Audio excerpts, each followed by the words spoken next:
साथियों, जय हिंद। आज जो हम लोगों को न्यूज़ मिली है, न्यूज़ शायद पहले भी मिल चुकी है, आप लोग हाथरस की घटना से परिचित ही होंगे। तो ये दर्द इतना बड़ा है कि इसको हम बयां नहीं कर सकते। हम क्या, कोई भी बयां नहीं कर सकता। और ये पहला ऐसा दर्द नहीं है, ये सदियों से होता चला आ रहा है। लेकिन सवाल ये उत्पन्न होता है कि आखिर इस पे अब तक रोक क्यों नहीं लगी।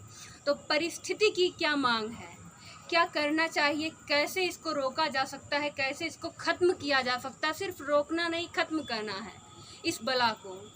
तो कोई भी भाई, कोई भी पिता, कितने भी जिम्मेदार हो, ये मानसिकता ना रखे कि हम अपने बहन बेटियों की रक्षा कर लेंगे।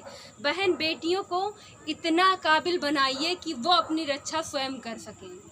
तो इस समय परिस्थिति क्या मांग कर रही है। बहुत पुरानी कहावत है कि बेटियों को चाँद नहीं सूरज बनाइए ताकि कोई घूर के देख ना सके। लेकिन अब वक्त आया है उसे सही सच कर दिखाने का। तो यहाँ पे डॉक्टर अनामिका जयनंबर की 2 पंक्तियाँ कहनी बहुत ज़्यादा ज़रूरी हैं। हालांकि मैं अपना ही प्रसारण करती हूँ, लेकिन यहाँ पे उन पंक्तियों का प्रसारण करना, उन पंक्तियों का प्रतिनिधित्व करना अत्यंत आवश्यक है। अनामिका जी ने कहा है, ओ द्रौपद मत राह देखना, कृष्ण नहीं आने वाले।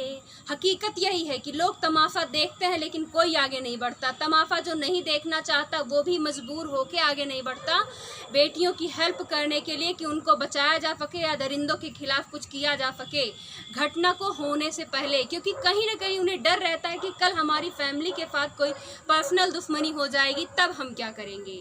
तो कोई कितना भी सगा हो, कोई कितना भी आपका जो है हम सफ़र बनना चाहे, लेकिन कोई हेल्प नहीं कर सकता। तब मैं कहना चाहती हूँ, ओ द्रौपद मत राह देखना, कृष्ण नहीं आने वाले। भीष्म खड़े हैं नमक लिए, मत दिखलाओ इनको छाले।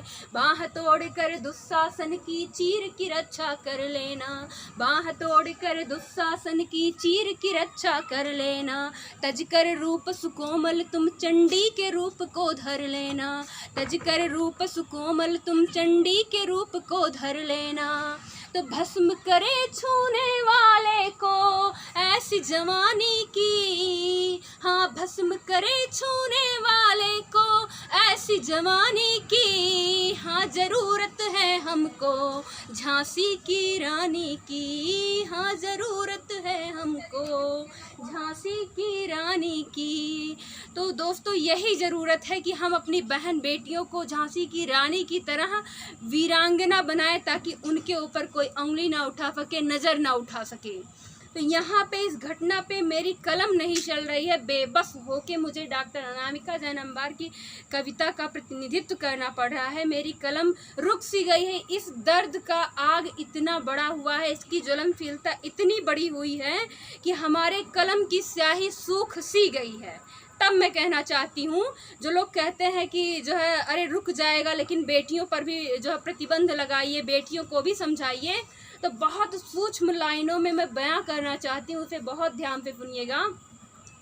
हाथरस की घटना पर कलम नहीं हथियार चलाना चाहिए, हाथरस की घटना पर कलम नहीं हथियार चलाना चाहिए। और जिस किसी के दिल में मासूमियत को देखकर वासना जन्म लेने लगे, जिस किसी को देखकर मासूमियत को देखकर वासना जन्म लेने लगे, बिना देर किए उसकी छाती फाड़ देनी चाहिए, बिना देर किए उसकी छाती फाड़ देनी चाहिए।